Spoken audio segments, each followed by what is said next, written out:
Hey everybody, welcome to week 8. I am 8 weeks and 2 days today. Not a whole lot to talk about. We didn't buy any baby stuff this week. We thought we were going to run out on Black Friday, maybe get some toys or something.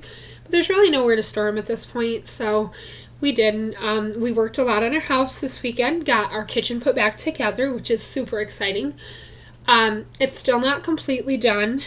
The cupboards have to be stained, but we were able to get the stuff in the cupboards.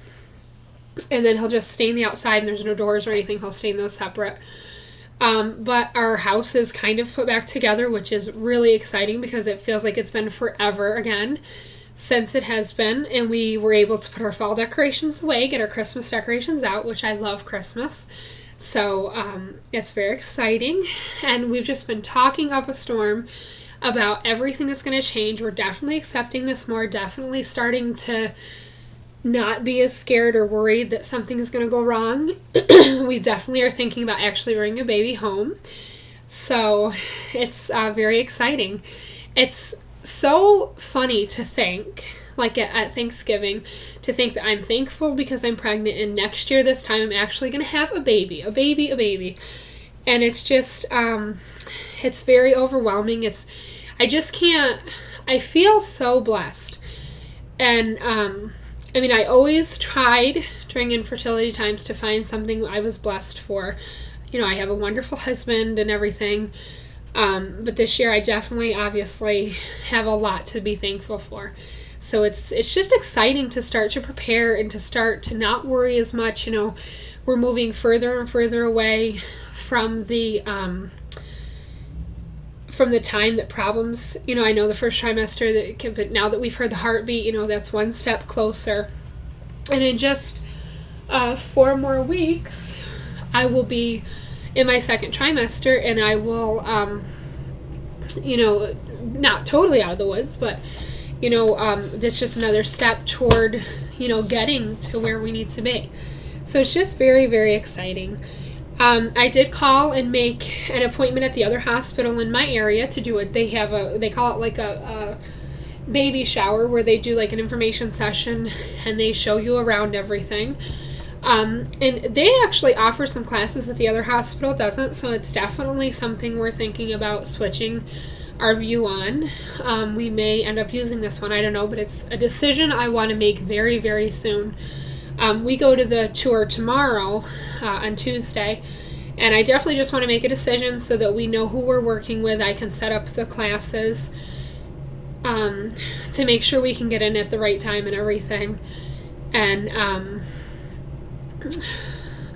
get that all taken care of and decide exactly what we're going to do. I want to do that early so that I deal with the same people all the time. I don't want to switch, mid-pregnancy. My symptoms I'm still tired, obviously.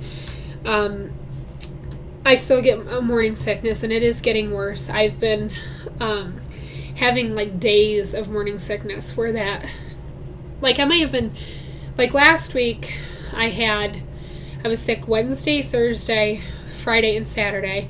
Sunday and Monday today aren't bad, but I'm definitely noticing it's getting worse. So I haven't thrown up again yet, knock on wood, but I am so very close some days that I just think it's like a miracle. And I don't know, guys are like Paul just doesn't get it, and I think probably a lot of husbands are this way. I was so sick, must have been Saturday, I think, and he was sitting on the couch with me for a little bit, and he kept saying, eat something, and I'm like, shut up about food. He just doesn't get it. When you're right at the edge of going to puke, you do not want to think about food. And of course, once he says it, that's all you can think about. I don't know, but I guess it's something we'll deal with. The other thing, like I said, we've been talking a lot about the baby and everything and how it's going to change everything. And that's brought out some panicky feelings in me.